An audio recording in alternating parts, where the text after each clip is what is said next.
ایران سے سینئر صحافی صالح بہشتی صاحب ہمارے ساتھ موجود ہیں۔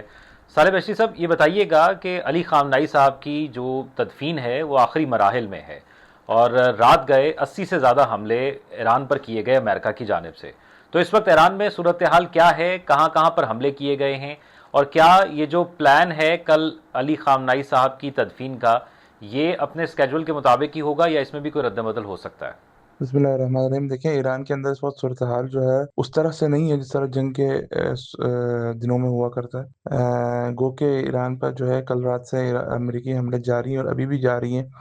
اس وقت جو لیٹسٹ امریکن حملے جو ہوئے ہیں وہ ایران کے بوشہر نامی شہر پر ہوئے ہیں۔ تقریباً جو غیر نظامی نان ملٹری جو اہداف ہیں ان کو نشانہ بنایا گیا ہے ابھی تک کے رپورٹ کے مطابق۔ اور کل جو رات کو جو حملے ہوئے تھے ان میں بندر عباس اور سیرک کے علاقے شامل تھے، تو ان میں ابھی تک کوئی جو نقصان ہے ان کی اطلاعات جو دقیق ابھی تک ہمارے پاس صحیح سے نہیں آئی۔ باقی جو ہے جو آخر رسومات کے حوالے سے جو پروگرامات ہیں وہ اپنے شیڈیول کے مطابق جاری، اور ان میں کوئی خلل اس وقت تک وارد نہیں ہوا۔